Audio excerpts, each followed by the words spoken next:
Avant de vouloir s'attaquer à Maurice Kamto, je pense qu'il faut prendre un peu de recul, hein, et essayer de faire une analyse très très profonde pour comprendre sa prise de position depuis le 12 ou bien depuis le 5. Il faut faire des analyses très très profondes. J'ai des difficultés pour m'attaquer à Maurice Kamto. J'ai beaucoup de difficultés. Parce que parfois, il me pose même des questions. Je vais m'attaquer à Maurice Kamto exactement pourquoi? Exactement pourquoi? Est-ce que c'est Maurice Kamto qui a servi à endormir le peuple? Je ne pense pas. Plutôt, il a plutôt éveillé le peuple. Mais sauf que, bon, on ne peut pas être d'accord avec tout ce qu'il disait. Vous savez, c'est aussi un human being. Hein? Mais m'attaquer à lui comme ça facilement, je pense que ça serait un peu méchant. Hey, ce qu'ils sont en train de dire là, je ne sais pas qu'ils sont en train de chercher d'amitié ou bien quoi que ce soit avec les soi-disant corps, les Kamtoriens, le cul de votre maman même d'abord. Ok? Je ne suis pas, je m'en fous de vous. Je parle du leader Maurice Kamto. Je ne parle pas des chiens verts que vous êtes. Ok? Bon, comme je disais, s'attaquer à Maurice Kamto pour moi c'est un peu très difficile parce que j'ai mouillé le maillot pour cet homme. J'ai mouillé le maillot pour lui. C'est quelqu'un que j'ai aimé profondément. Parce que si on avait même 20 personnes comme ça, 20 Kamto, ou bien 20 Maurice Kamto, ou bien 20 Issa Chiroma au Cameroun, je ne pense pas que le Cameroun sera à ce stade. Je ne pense pas. Et en plus, something must always start somewhere. Quelque chose doit toujours commencer quelque part. Maurice Kamto a commencé, Issa Chiroma a pris le relais. Et maintenant, vous allez voir comment les autres leaders vont s'émerger et essayer de prendre la place de Maurice Kamto. Et c'est comme ça que la résistance va continuer à grandir. How do you even put it? Hein? Donc, il faut au moins apprécier les efforts. Et en plus même, lorsqu'on dit Maurice Kamto, pourquoi Maurice Kamto ne peut pas déclarer ouvertement que Issa Chiroma Bakary a gagné les élections? Maurice Kamto pouvait le faire si les Camerounais étaient courageux pour le protéger. Mais sauf que ce que Issa Chiroma a dit hier, les gars, ne faites pas semblant comme si vous n'avez pas compris ce que Issa Chiroma a dit. Le problème des Camerounais, c'est la peur. Les Camerounais ne sont pas courageux. Voilà pourquoi le 5, Maurice Kamto est rentré chez lui, tranquillement. C'est parce qu'il ne vous faisait pas confiance. Maurice Kamto ne faisait pas confiance aux Camerounais. Voilà pourquoi il n'a rien dit. Parce que si Maurice Kamto avait ouvert sa bouche, c'est lui qui serait en prison.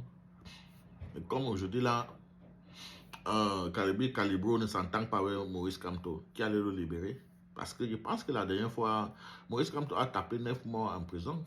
Sans l'affrontement direct avec Macron. Hein? Calibri qui avait affronté Macron à Paris. Je pense que peut-être on en sait, je ne sais pas, hein, peut-être Maurice Kamto serait toujours en prison, hein, puisqu'on voit que ses sympathisants, ses partisans, ses adhérents, hein, ceux qui aiment Maurice Kamto sont tous des peureux et des tchélés. Voilà ce que vous êtes. Donc lorsqu'on dit non, mais Maurice Kamto pouvait aussi déclarer que Issa Chiroma a gagné les élections, vous savez que Maurice Kamto déjà c'est la cible principale du régime en place. Je ne sais pas pourquoi, peut-être parce que bon, vous savez, Maurice Kamto a servi ce régime. Et pour eux, aller contre ce régime, c'est une trahison. Voilà pourquoi les gars n'aiment pas du tout Maurice Kamto. Ok? Donc parfois, avant de vouloir lui reprocher certaines choses, il faut au moins réfléchir à sa place. Est-ce que les Camerounais sont prêts pour lui? C'est la même chose comme le président et lui. Je veux revenir sur ce dossier parce que, comme je dis, les corps, lorsque on n'est plus dans la vérité, on ne peut pas être lucide. Jamais. C'est-à-dire, tu passes dans le live.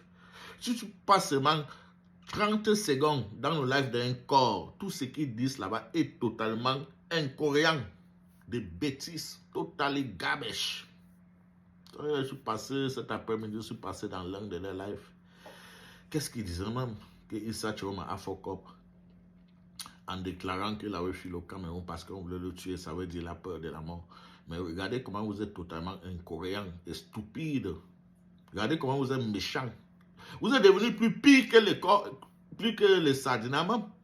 Mais je préfère aller encore écouter les Sardinats, parce que les Sardinats, que d'aller vous écouter. Les gens qui pensaient qu'ils étaient lucides, qu'ils avaient un peu de matière grise, quelque chose dans leur tête. Aujourd'hui, vous êtes entré dans la médiocrité, vous êtes devenu totalement stupide et bête. Vous n'avez plus rien dans vos têtes. Vous racontez que des bêtises à longueur de journée. En tout cas, il ne faut pas parler de cette soi-disant encore des mauviettes scrapous. Vous appelez ça scrapous. En tout cas, bon, j'arrive parce qu'on va faire beaucoup de... On va décortiquer la sortie de Issa Chiroma à plusieurs versions. Hein? Mais au moins, j'apprécie Issa Chiroma parce que voilà donc exactement ce qu'on appelle un révolutionnaire, un leader qui peut vraiment révolutionner un pays. C'est ce qu'on appelle un leader, un vrai opposant. Tellement que le gars était transparent hier. Tellement transparent, vous ne pouvez pas imaginer. Tellement transparent. C'est un leader moderne. C'est un leader moderne. Issa Chiroma Bakary.